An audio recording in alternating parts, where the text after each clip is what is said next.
All right, I put together this video series for all my people out there who have low back pain. Whether that's low back pain because you sit at your desk too much, you neglect your body regularly by not doing your physio, not stretching, not rolling appropriately, or you have low back pain because of whatever chronic injury that you sustained forever ago that you've neglected for so long, or that you're trying to spend less time neglecting.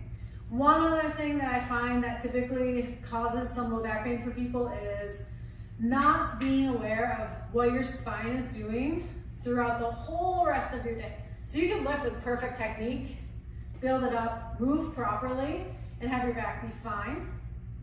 But if you're moving like an idiot, doing everything else you're doing, whether that's slumping when you're in class, whether that's shoveling snow like an idiot, emptying out your dishwasher, getting up and down out of a chair like an idiot, or video gaming too much, your back is gonna hate you. So we call this the narwhal. I used to call it 3-point Romanian deadlift plus dowel. It's called the narwhal now. So with this one, you're taking that broomstick, so it's going up the length of your spine. Head, shoulders, and your bum are in contact with that broomstick the whole time. When I get a new client, especially one who has sustained low back injury or has low back pain, I'll have them practice with this to start. So in this position, I'm just practicing keeping that broomstick on my head, my shoulders, and my bum while I'm hinging forward and while I'm standing up. The next progression I'll use for this is I'll have them do it from a sit to stand. Going down, sitting down all the way. Ooh, that's far. And then standing up. And practicing that squat mechanic while they have all 3 points in contact with the broomstick. A couple ways people mess this up right from the get-go. If I'm here with the broomstick, head, shoulders, back on the broomstick. A lot of people will do this, and then they do this. So from there, I'm not hinging through my hips, I'm actually hinging through my waist, and that's gonna piss off your low back. So as soon as I lose that contact with my head or my bum, I fix that position, and then I stand up from there and I try again. So say I get this far, and then it just comes off my butt because I'm super tight through the back of my legs or I don't know how to hinge. I'm trying to fix that, lengthen so that your spine is on the whole broomstick, and then come up. The other thing I've been seeing is a lot of people who formerly have been told, chest up, shoulders back, work on that really good posture. And what they do is they do this, and they do this. So now what I have is this like incredibly overarched low back, which looks good posturally, but it doesn't end up feeling good if you're in that position all the time for the rest of your life.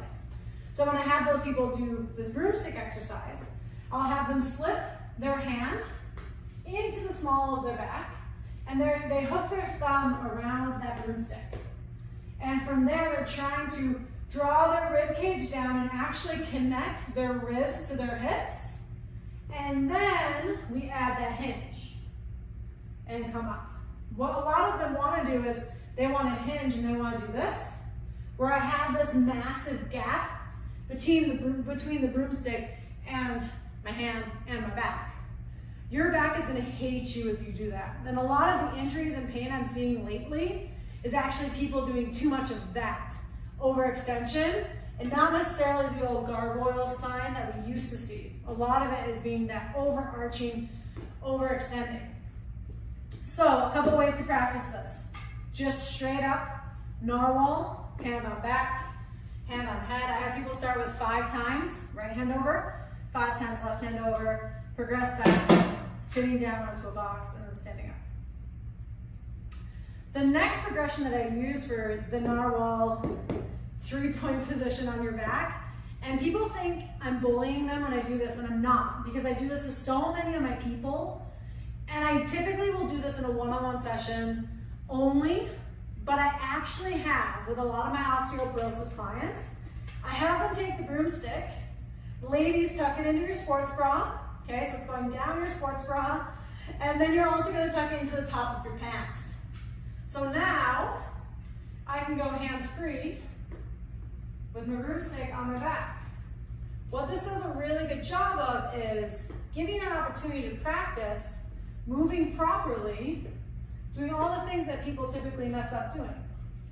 A lot of times what we'll see is when people are in the gym, they lift and their technique, say if they're doing a deadlift, their technique is like spot on. They're maintaining all 3 points, they're using their hips and they're crushing it. Then what they do is they're like, okay, done with this one. Let me take the weights off the bar, and they're yanking it like this. So they're not respecting their spinal integrity consistently enough.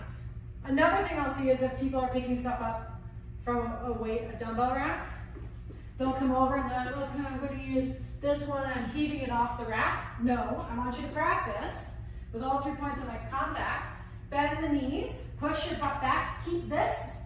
Use one hand to support yourself and then come up from there. Here what you can do is you can use this during your dumbbell bent over rows to make sure people aren't trying to over-engage through their lats to really feel that burn in the back.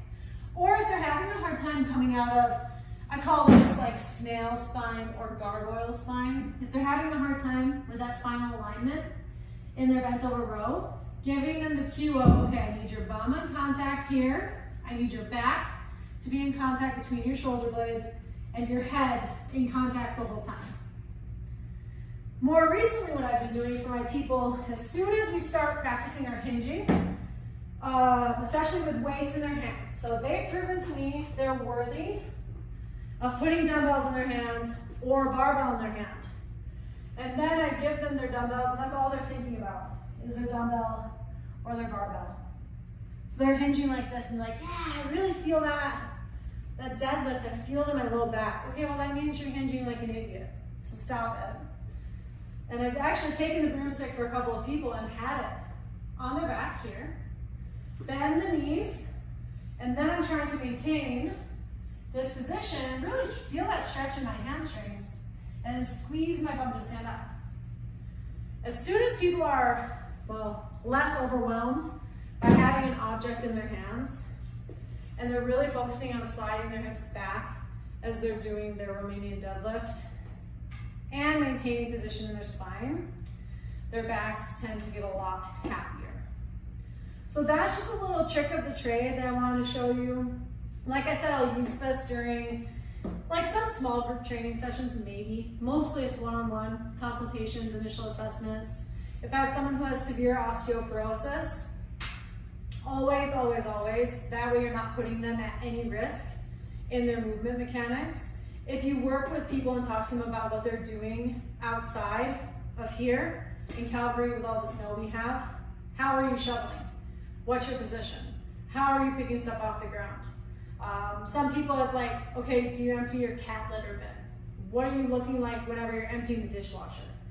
Because all of those little things are going to impact your spinal health, your spinal integrity. We want to practice good spinal hygiene, like the Stu McGill. We want to practice good spinal hygiene as much as possible while we're in control and mindful of it. And then when we know we're going to have a give out, we're going to lose that position, or we're going to be challenged with speed, say you're skiing or snowboarding, what can we do afterwards to kind of help that recovery process?